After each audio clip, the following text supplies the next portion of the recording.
Hello, YouTube. Dwarf Man coming at you. Your favorite dwarf in all of the dwarven kingdoms.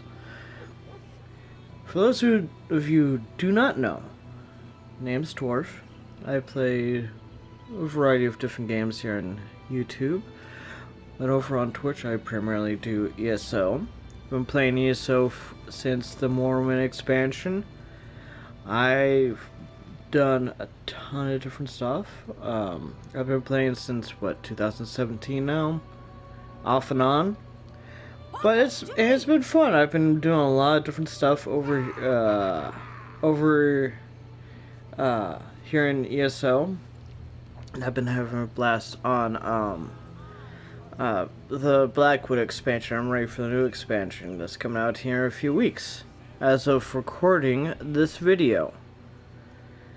So, today, we are going to be talking about my Necro crit build that I've been wanting to do for a bit, and you guys have been wanting to see. So, let's get this ball rolling. There's going to be 3 different races that are going to be optimal for this doing a Necro class, okay? There's the Bretons, the Dark Elves, and the High Elves. The Bretons, they have like some very cool stuff. The racial skills can help increase the magicka recovery and cost of magicka skills, and increases the XP with light armor skill line, and also spell resistance. The Dark Elves, which I'm currently playing on, this is my Dark Elf character.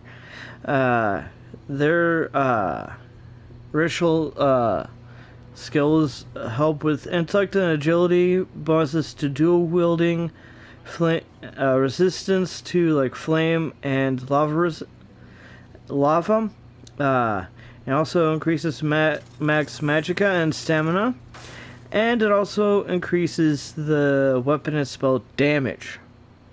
Now the High Elves, they increase the weapon and spell damage with their racial passives. It also all the resource recoveries, it has been increased. Well, it helps helps your resources recover quicker. It also has with the High Elves, it also has like a bonus to the destruction staff experience bonus, and it also increases the magicka with the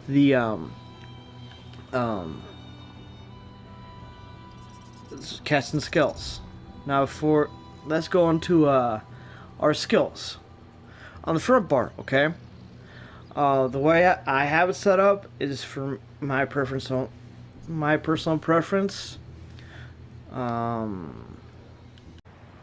So to go on to the skill sets that I have, we're going to take a look at the front and back bar. On the front bar, primary weapon, you want the Ricochet Skull, which does 7,311 flame damage. And on the third cast of it, it deals 20% more damage, and it hits up to 2 other nearby enemies. You'll find that in the Grave Lord class skill lines. With the Crushing Shock, it focuses all elements, energies in your staff, and blasts on the enemy for 2,358 flame damage, frost damage, and shock damage. The enemies hit while casting are interrupted, set off balance, and stunned for 3 seconds. You'll find that over in the destruction staff section. Then next is the Deaden Pain, which saps the lingering life of fresh corpses, pretty much essentially the dead enemies and skeletons that you've created. Snaps the life from them from fresh corpses, gaining two ultimate and healing for just over 1,000 health for every second for 2 seconds per corpse consumed. Essentially, the more corpses you have, the greater this will be. While you have the healing effect, you gain major protection, reducing the damage you take by 10%. It is essentially scales off your max health. You'll find that under the Bone Tyrant skill line. Then Stalking Bones. This is under the Grief Lord section of the classes skills. So it summons a flaming. I have this as the Magicka form, since it's magic based. It summons a flaming skeleton from the ground after 2.5 seconds. The skeleton runs to the target, exploding when it gets closer to them, dealing just over almost 12,500 flame damage to all enemies nearby, which is essentially an AoE. The further you're away from the enemy, the more damage it will do. Every second the skeleton spends chasing its target increases the damage of the explosion by 10% up to 50%. And it makes a corpse after it explodes. So essentially, that goes on tangent with the Deaden Pain to regain some health. Then, Skeleton Arcanist, which I affectionately call the Skeleton Mage. It honors the Skeleton Mage from the dirt to fight at your side for 16 seconds. The mage attacks closest enemy for every 2 seconds, dealing just almost 3,000 shock damage to them and all the other enemies nearby. Essentially another AoE attack, but from your summon critter. And it also makes a corpse at the end of its summoning period, where it you can also use for Deaden Pain. Then for our ultimate, it's going to be Shooting Star, which can be found in the Mage Guild section. This is the Meteor is the precursor, but I have it at a Shooting Star personally. It's an instant, radius up to 5 meters. Calls the comet down from pretty much you call it down like a meteor, kind of like in Final Fantasy. It deals just over 14,000 flame damage to all enemies nearby, knocking them down, stunning them for 2 seconds after impact. Enemies in the target area take almost 5,000 flame damage for every second for 11 seconds.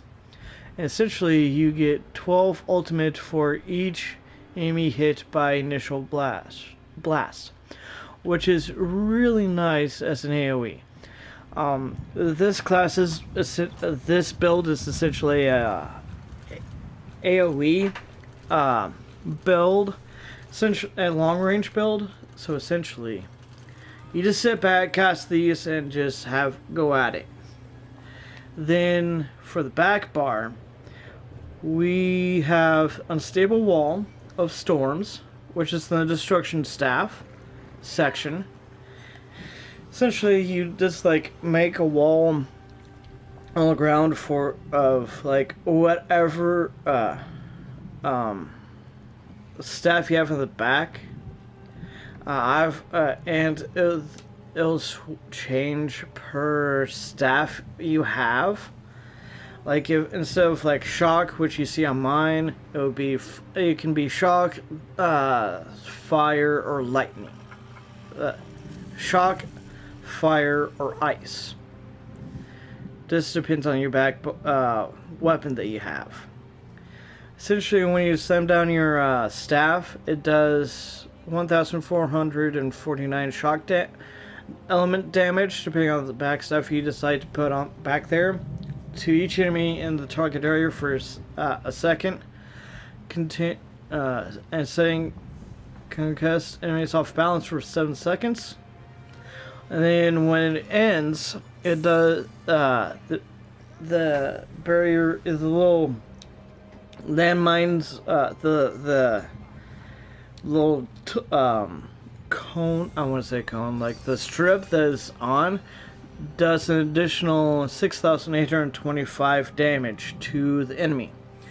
May it be shock, fire, or frost damage. Again, depending on what staff you have on the back, on your back set. Then, for the second skill is the Unnerving Boneyard, which you can find in the Gravelord skill line. Essentially, it disintegrates the ground at the target location, dealing 16,456 frost damage over 10 seconds, and applies major breach to enemies within, reducing their physical and spell resistance by 5,984. And it also consumes a corpse on cast to deal 50% more damage. Not only standing into the graveyard can activate the grave robber synergy, dealing 12,794 frost damage to enemies in the area and healing for the damage done, which is really nice. And then for our third slot, it's going to be the Mystic Orb and the Undaunted skill line. It's really, really nice.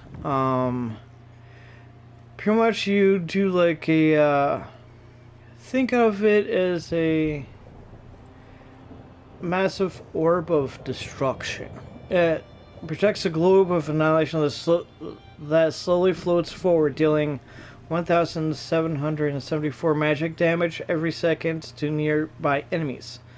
An ally near the globe can activate combustion synergy, causing the orb to explode for 7,965 magic damage to nearby enemies, and restores 3,960 magicka or stamina to the ally, whichever max is higher, which is really nice.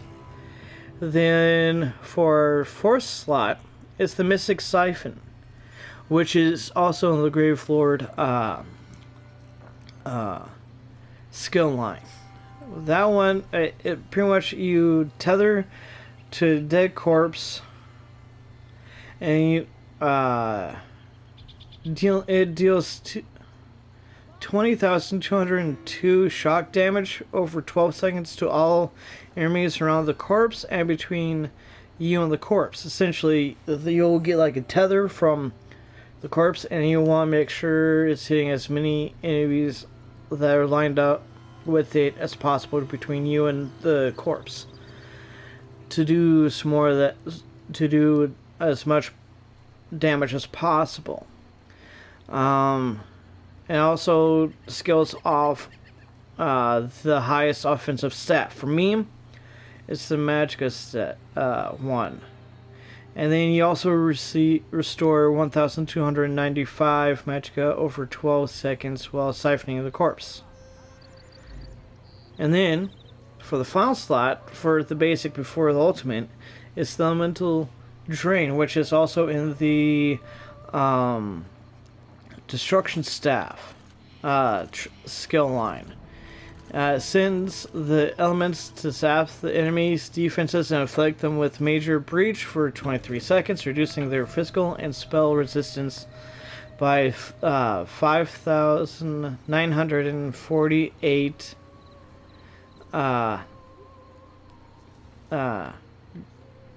yeah, and applies major magic steel to the enemies for 23 seconds, causing you and your allies to restore 168 magicka every 1 second when damaging them, which is really nice, especially if you're going after a boss.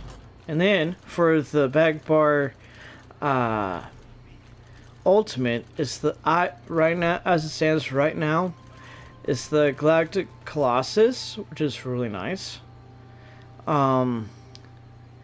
It unleashes a frostbitten flesh colossus that to pulverize enemies in the area. The colossus smashes the ground for pretty much it does hits the ground for 3 seconds, essentially 3 hits, dealing 10,579 frost damage for each smash.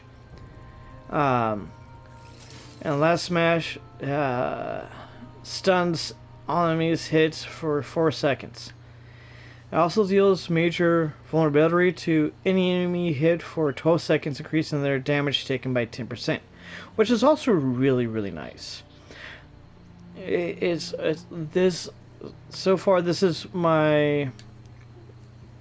probably my favorite rotation so far with this class for this particular build. It's fantastic. Alright, let's take a look at the champion points next. Alright, now we're going to go into the champion points. I will be focusing on warfare and fitness. With crafting, you can do pretty much whatever you want to do, maybe crafting, whatever. I won't leave that to your discretion. But just as a disclaimer, I don't have all the CP. I'm not max CP, so what I'm going to be doing is showing you what I have for both of these, the warfare and fitness, to get you started to hitting more crits of what you need and where you need to be for this particular build. So first off, you want to max out Eldritch Insight and Arcane Supremacy to make sure you have enough magicka to do what you need to do. You need both Arcane Supremacy and Eldritch Insight to maximize your magicka to cast as many spells as possible. Now, after that, I would recommend that you go into Extended Might, max out War Mage, Flawless Ritual, and Piercing. If going here, Piercing is going to be first, then Flawless Ritual, then War Mage. Each one's going. Piercing's going to be maxed out 700 offensive penetration. Then Flawless Ritual increases the chance to apply magical status, kind of like frost, burning, and all that kind of stuff. And then War Mage grants another 100 weapon and spell damage to magical attacks. Affects magic, flame, frost, and shock damage. So that's going to help you do a lot more damage output. Now, for this branch over here, I do recommend Biting Aura, which maxed out gives you 10% more damage with AoE attacks and timer of attacks. Thermage also increases the overtime effects, maxed out by 10 once you hit 50. Then we come over here to Precision. You'll want to max that out to help increase the chance of crit. Then Fighting Finesse, which also helps increase your crit damage and healing. So that'll give you another big bonus right there. Now, this part, this is going to be where I don't have all the skills as the CP yet to fill this out, but you want to do quick recovery, preparation, elemental ages, and hardy.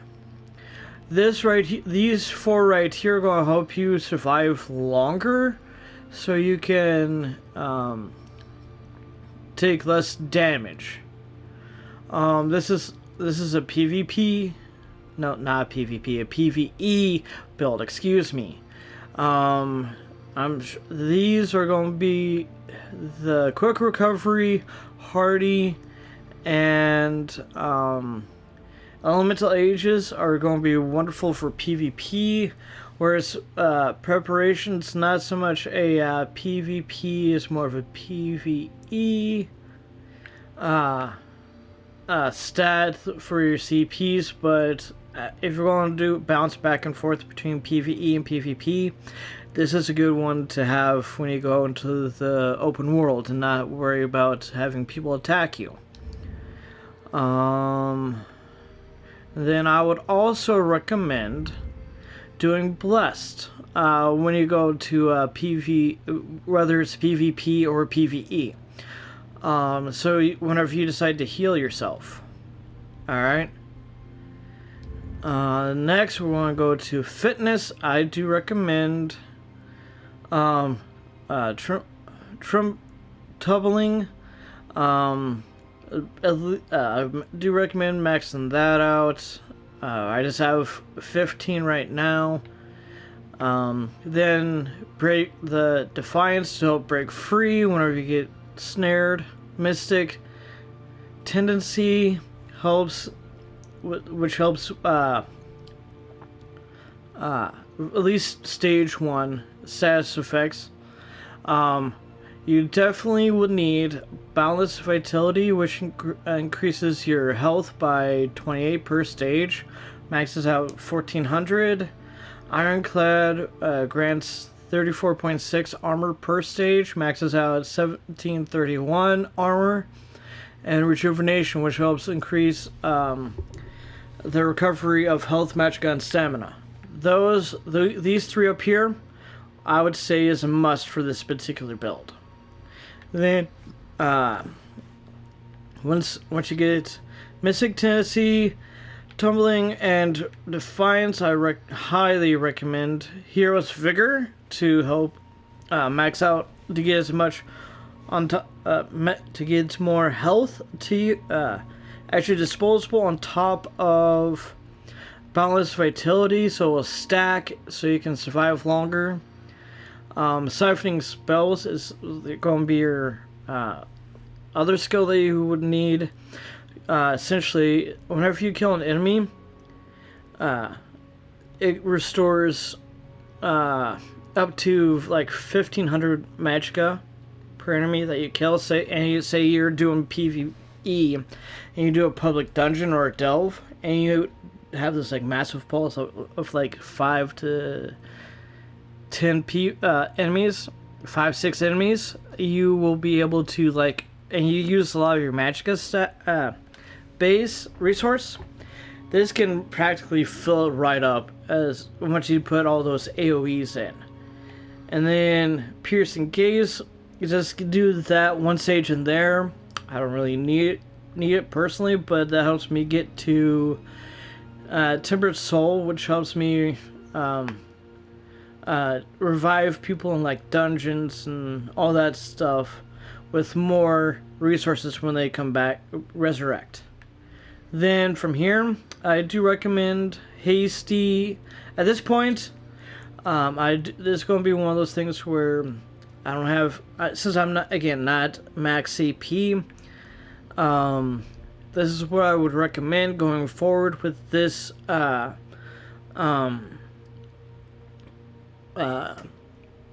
CP section. I do recommend Hasty, maxed out, and Sprinter maxed out. Then over here, I do recommend Tireless Guardian, Nimble Protector, Savage Defense, Fortification, and Bashing Brutality. That's my recommendation. Of once you get to maxed out CP, you don't have to do those particular ones. If you want to like switch it out for some other like rousing speed or expert evasion or anything like that, and want to try those out, you can.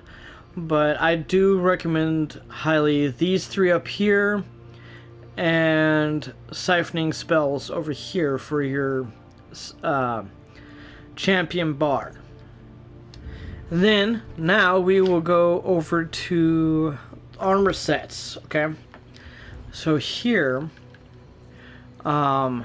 you want the Giuliano set with you want with the Flame Inferno Staff in front, with the Fiery enchantment, which adds another just over 2,000 flame damage, with the Pierce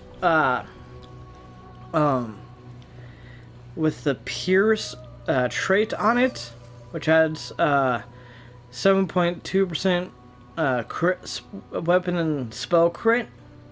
Then I do recommend having a 5 set. 5 sets, maybe weapons and whatever, armor or whatever, so you can get all of the bonuses in this set. What it is, as you can see, it's 2 items. Adds 657 with spell crit. 3 items adds just over 1,000 magicka. 4 items adds another 657, and then 5 items that you have equipped adds 300 spell damage. That honestly, this is like between this one and the next that I will recommend, it's going to be amazing. I have the Inferno Staff and the Lightning Staff as my staffs. Now, for the monster set, I have this right here, which is in the what was it? Hang on. Let's go. It is the City of Ash vet dungeon that you would that you will find these at. It's part of the base game, so you can find it fairly easy. And the headpiece is going to be at the last boss, where the shoulders you'll get from doing getting the keys for the Undaunted. And I do recommend the heavy and medium slots for these two to help with have a little bit more defense armor setting for your classes. And of course, I do recommend having magicka on all the sets. Then with this, for this particular monster set, with all the armor pieces, I recommend the Divine's trait, to help maximize that particular the boon, the Moonstones, for getting more crit, which I'll show you here in a little bit. And then one item is going to be adds 1,435 spell penetration. Second item, when you deal damage with the damage over time effect, aka AOE, you have an 8% chance of summoning a meteor that deals 4,807 flame damage to the target and 1,631 flame damage to all other enemies within a 5-meter radius. This can occur every 5 seconds and scales off the higher of your weapon or spell damage. That is really key. And then for the chest piece, it's going to be Giuliano's. Shoulders is going to be that other monster set. Waist is going to be the Giuliano's. I do recommend having light armor with for like everything except for the monster sets. With the monster sets, I would say I would recommend a headpiece as heavy and the shoulders either heavy or medium. That at that point it's going to be your call. Now this set right here, the Treasure Hunter set, which you can find in the Vollenfell dungeon, which again part of the base game. It's going to be a light armor for like head to toe armor sets, and then it's just phenomenal. If you look here, adds 1,032 max magicka for 2 items. 3 items adds 618 spell crit. 4 items 618 again spell crit. 5 items adds 161 spell damage, and 5 items gains major prophecy at all times, which increases your spell crit rating by 2,629. When I did the math, I honestly prefer Treasure Hunter over Mother Sorrow personally, simply because when I did the math, it's slightly more than say Mother Sorrow. As they change, I'm sure they probably changed stuff around. So, with that being said, you want the way I have mine set up. I have hands, legs, and jewelry for the Treasure Hunter, and then feet, waist, chest, and weapons for the Giuliano set. And that is really it for. Oh wait, hey! Before we get too far, I forgot.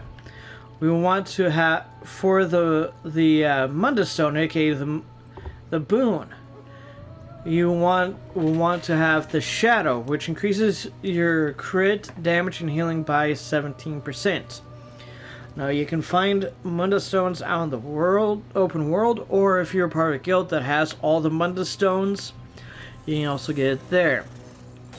And if we go look here at my stats, if you look on the right side right there,